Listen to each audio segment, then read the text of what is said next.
Hey you guys, it's Cyrenese with Poised Finance and Lifestyle. Today I want to talk to you guys about 5 ways to balance out your past, present, and future financial goals. We're not being called the generation of burnout because we work too hard or because we have too many financial goals. It's more on the type of goals that we have and the time frame that we want to achieve them. So if you want to find more balance, stay tuned.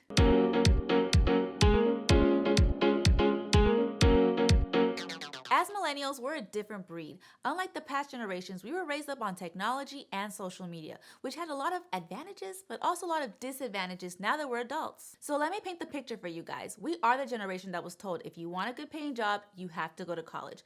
Well, that came with a lot of student loan debt that they're struggling to pay for and they don't want to pay for either. But even if you didn't go to college, inflation, cost of living, raising a family, buying a home, retirement, I'm getting burnt out and we're just talking about it. Wow, esta gente sí holding. So what does this have to do with short-term and long-term goals? Everything. Because we were raised up on social media, we always want to show that we're doing something, we're doing good by going on vacation, buying new cars, buying new cell phones. And what this is doing is that we're focusing so much on all of these short-term goals. But when society starts to question us, when are you having a family? When are you getting married? When are you buying that house? Or when are you starting that business? We start freaking out and start trying to rush a lot of these long-term goals into short time frames. A key example of this is how millennials are affecting the real estate market. A recent report came out saying that 62% of millennials who have just bought a home are instantly regretting it. That's because we're rushing into home ownership. A lot of us aren't taking the recommendation of doing 10 to 20% down payment. Instead, we're doing the bare minimums, doing 3 to 6%, which results in a high mortgage, high PMI, property tax, and I haven't even mentioned the maintenance of keeping up the property. That alone is keeping us house poor. This could have been all avoided if we just embraced the journey and not rush through our long-term goals. So how do we fix this problem? Because we should feel motivated and empowered by our financial goals, not overwhelmed and rushed. This is why I wanted to share with you guys the 5 ways that I've been able to balance my short-term and long-term goals. The first thing that I would recommend is to update your childhood goals. But what I really mean is to kill them, because what we're really doing is we're making a lot of bad financial decisions based on our past wants when we were kids versus now as adults that we have a lot more responsibilities.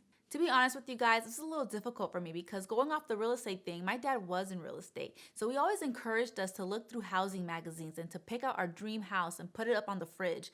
It really motivated us because the houses were gorgeous. They were 8 bedrooms, infinity pools, huge garages. But now as an adult, I'm looking at the price tag of those houses and I'm just like, no, thank you. They're over $2 million houses. The best neighborhoods are way too expensive. I don't even want to clean 8 bedrooms. I only have 2 kids. Like, it's not that serious. But now my new goals are I want a house that I can pay off as soon as possible so I can live financially free. That was my old goal when I was a little kid. Now I'm an adult.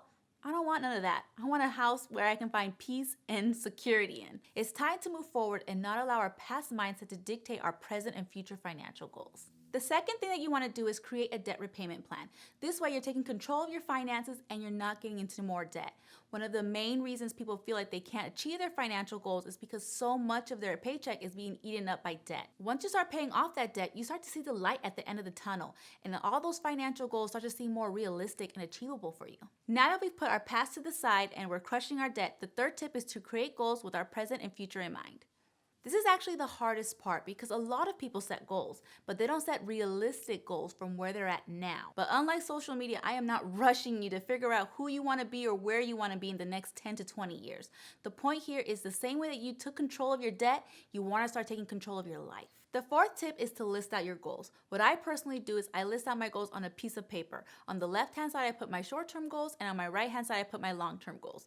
They always say you can't have your cake and eat it too, but they didn't say you can't have a cookie. So what I like to do is find the cookies within my short-term goals because all work and no play is no fun. Just like you guys, I am a millennial. I want to find the balance between living my best life and also achieving my long-term goals. I don't want to be too far right or too far left. That's why I think it's so important that we don't kill ourselves and don't go crazy and start focusing on having a balance between both.